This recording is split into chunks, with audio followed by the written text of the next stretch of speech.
जारी कर दिया जाएगा। भारतीय सूचना सेवा के सेवानिवृत्त वरिष्ठ अधिकारी और दूरदर्शन समाचार के पहले समाचार संपादक कीर्ति अग्रवाल का बुधवार रात दिल्ली में निधन हो गया। वे 87 वर्ष के थे।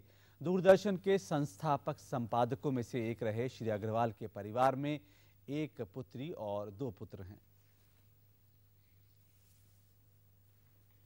हमने टाइम मांगा, 9 बजे रेडियो का बुलेटिन होता है, जो वार न्यूज़ है 9:15 पर खत्म हो जाएगा। अब 9:15 के आगे एक टेलीविजन टाइम तक क्या हुआ लड़ाई के फ्रंट पे, वो कैसे पता लगे लोगों को, हमारे व्यूअर्स को। हमने कहा साहब टीवी पे हमें टाइम चाहिए 9:45 PM। 1971 में बांग्लादेश मुक्ति संग्राम में युद्ध के समाचारों के बारे में लोगों को नवीनतम जानकारी देने वाले दूरदर्शन के पहले समाचार संपादक कीर्ति अग्रवाल अब हमारे बीच नहीं हैं।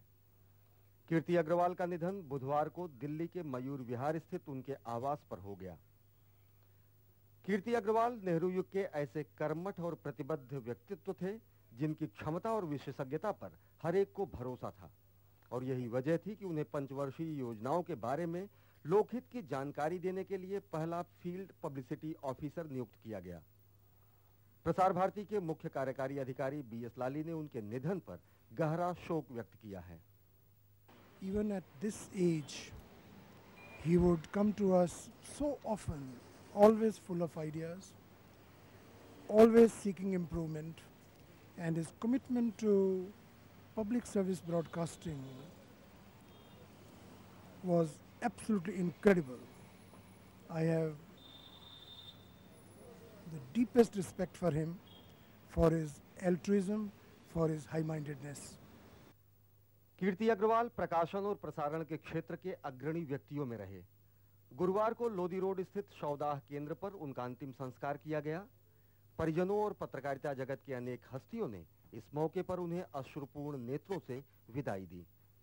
पापा के बारे में कुछ भी कहना अतिशयोक्ति होगी। बच्चे चाहे कितने भी बड़े हो जाए, माँ बाप होते हैं, उनका बिछड़ना, उनकी कमी कोई पूरी नहीं कर सकता। He was a self-made man. He lived his life his own way, on his own terms. He actually lived a royal life. He was active till the last day, and he aspired to be in his work and his place of work, of which he was proud of. नवीनतम मुद्दों पर बेबाक राय रखने वाले कीर्ति अग्रवाल आजीवन दूरदर्शन के अधिकारियों और कर्मचारियों को प्रोत्साहित करते रहे। Ashwini Kumar Mishra, DD news, Delhi. और वक्त है एक छोटे से ब्रेक का। ब्रेक के बाद खबरें जारी रहेंगी।